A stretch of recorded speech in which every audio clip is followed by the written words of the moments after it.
You got to have a fight in the works, right? I don't, but like I've been kind of feeling like it's that might be something that happens at some point, and I'm totally down. It's got to happen, right?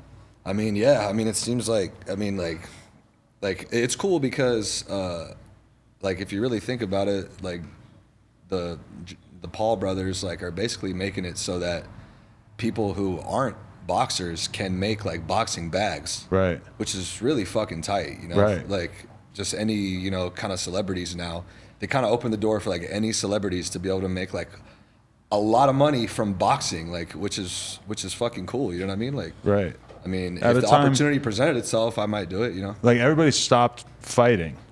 You know, like people used to kind of like fight in the street. I feel like was more of a thing at a certain point, and now everybody like with social media, nobody's gonna just scrap.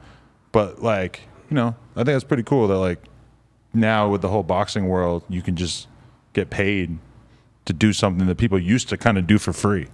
Yeah, or you had to like, I mean, I don't know how much money they're making for those fights, but I'm sure it's like, I mean, I know it's like a really nice chunk of change, and like think about it, like before them, like you had to actually dedicate your life to being a boxer in order to make that kind of money from boxing. Right. And now you can just be famous. If you did that, then that would pretty pseudo celebrity. If you were a real boxer, it would pretty much eliminate you from the conversation of boxing, like a Logan Paul or a Jake Paul. No offense to them. Well, I mean, they have honestly taken it really serious. So I don't want to necessarily put them in the like couldn't compete with a real boxer at all category. I think they're legit boxers now. Like, I mean, like, I for sure feel that way about Jake, and like after seeing Logan, how he fought against Floyd, it's like, dude, like I couldn't imagine like fighting against the best boxer like of all time, like, yeah, and doing that well, going the full rounds, and like I mean, like that's incredible. Like and they're full-fledged boxers in my book. Yeah, who do you think that they would put you against? I have no idea. I don't know. There's nobody you got a score to settle with? DJ Vlad. Oh, that's a brilliant I beat idea. the shit out of Vlad. You didn't like that clip that came out of him talking about you, huh? I mean, that dude's a weirdo, like, and I definitely beat the fuck out of him. He definitely doesn't want to fight me. We already talked about the idea of me fighting Vlad, and he made it clear that he's like not really. I think he has like a thing with his arm or something. That was like, dude, he like really like, he's so butthurt about me, like for something. Like, okay, you like, bailed on I saw that clip him. with him talking to you, and that was like, it really like made me laugh because it's like he like brings my name up like in situations that get like have nothing. He can't let it go. Right. Like, and this is all because like in like 2014, we scheduled an interview. 2014. It was in 2014, bro. I'm thinking that this he's is talking so about long like ago. a year ago. No, oh no. my god. This is so fucking long ago, dude. This is in 2014. We had an interview, and then at the last moment, I just like got cold feet. I didn't feel comfortable going, so I just hit him. I'm like, hey man, I'm sorry, I'm not gonna be able to make it. And he's still butthurt about it. He's still like, he's like trying to shit on me like every chance he gets, like talking to people that have nothing to do with me. He's like, and then Chet Hanx, you know, like it's like, bro, why are you like? I had never really heard him be that aggressive about somebody. Usually he keeps it a little political, but yeah, he definitely went in on that one. And I was surprised because I was like, you know, if you wanted to interview him, then to me it's like if I want to interview you, then I kind of can't just like shit on you afterwards because it's like a girl that you're fucking and then you're gonna afterwards say like you're ugly, you're a piece of shit. Well, you were fucking her, so like you kind of can't really like take the high ground there, right? It's just like, dude, let it go, you know? Yeah. It's like he's really, really still upset. It's pretty funny. I think we should definitely make that fight happen, though. Although I don't know. Does he count as a white boy? Is he up for the white boy summer as a Russian Jew? Who's definitely not really a boy. How old is he? Is he like 50? It might not be like. I might need to think of a more fair fight. I think he's a solid 40. Yeah. But yeah, there's got to be a couple other good ones out there. They would probably love to see us fight. He looks pretty aged. If we got $1 million each, would you be down? For sure. That would be crazy. Yeah. Wouldn't you be for $1 million? Hell yeah. That'd be fun as fuck. The weird part would have to be like, you know, publicly hating each other, like dissing each other. Yeah, I guess you got to sell the fight, you know? Yeah. But you have to, dude. Yeah. I would have to like really be out there. But that's what I always wonder is like, what's that like behind the scenes? Like where they just sort of sit around and just like plot on like, okay, so at the press conference, I'm gonna push you, and then you do this, and you're gonna say this about my mom, but please don't say anything about my dad because my dad has cancer, or like, they're like putting rules in place, think so? right? You I think so? Yeah.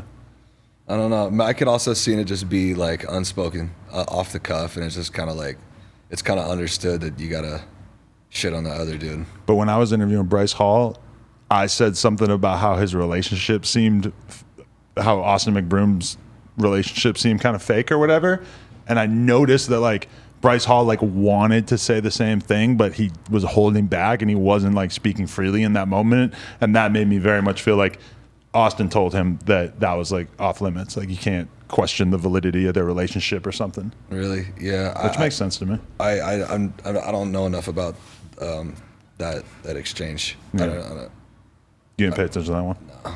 Basically a TikTok kid and a YouTube vlog family guy. Yeah. I ran into Bryce Hall, though, at a party the other night. Right. And I was like, hey, like, I mean, despite, like, people talking shit, but it's like, it takes a lot of balls to go and fight, like, in a ring in front of all those people. So I was like, I gave him some respect, like, If you fought him, that would be pretty epic. I mean, He's a young gun. Yeah. When I saw him in Austin, I was like, that's old man strength right there. Like, he just, Bryce still just kind of looked like a young, smaller guy, and Austin really looked like somebody who was like a big man. Really? Pause. This sounds so gay, but yeah, that kind of thing. Yeah, man, you get out there a lot. Like I've just been inside because of COVID. I'm trying to get back into the groove of like going out in public and shit. I feel like you're very good at it. I'm kind of inconsistent with it. Really? Yeah. I mean, same. I mean, I was just like, I was like everyone, all locked up during COVID and shit. And then, I mean, the shit just opened back up like 2 weeks ago? Yeah, officially, but you didn't wait till 2 weeks ago, right? I mean, yeah, I kind of did, dude. Like I wasn't like going out or anything. Were you like excited about hitting the streets now just because? Yeah, I was, but now it kind of feels like back to normal already. Really? The excitement is like, it's already kind of like, Not normal. Going out in public like that for a year really like set me up to feel excited about leaving the house again. Yeah. I'm mostly just excited that it's summertime and it's like nice out. I love summer, and I love summer in LA. I agree with that, but it's so oppressively hot right now. It's kind of hard for me to enjoy it when I'm sweating my face off at 7 a.m. in my garage working out, and I'm like, this is the cold part of the day. Yeah. It's only going to get worse from here, for sure.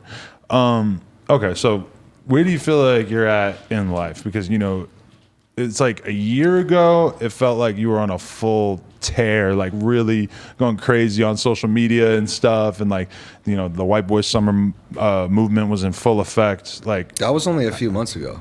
That was only a few months ago. Yeah, I mean, like a year ago, like it feels like I know. A while I mean, ago. I have been like going viral on social media for like about a year. Right. But the white boy summer shit only happened. You're right. Okay, that wasn't that long like ago. 2 months ago. So that was for this summer. No, but then like a year ago, it was like the Jamaican shit and right. Yeah. So you like track your life in terms of like these viral segments, right? It kind of feels like that sometimes. Does it? Yeah, I mean, no, but it's like basically like where I'm at is like the first viral moment was with the Jamaican accent, and that was like a year ago. It was actually right before COVID happened. So you don't count the like, what was it, White and Purple song back in the day? Like those, oh, yeah. Those don't count as viral in your mind, or was that just so small? They do, comparison? but that was like a different era. Yeah, okay. That was like a different. I mean, that's like over 10 years ago. Yeah. So it was just. I was going back to that. I'm like, man, this dude was just having a good old time in college, huh? Yeah. But at that time, had that even occurred to you of like, oh, if I make a rap song, it's gonna go viral as fuck?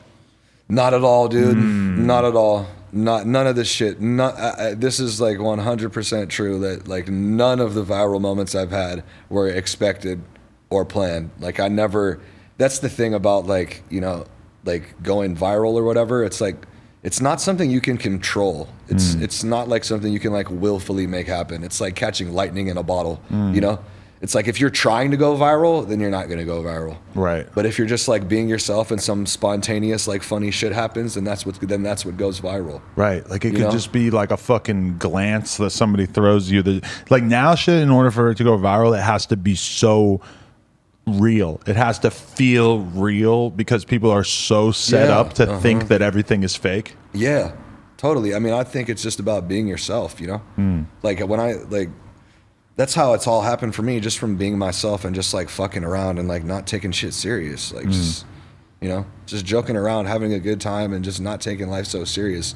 You know, I feel like those are the main components. Because when you're trying to go viral, when you're like trying to force it, it just doesn't really work that like that. Right. You know?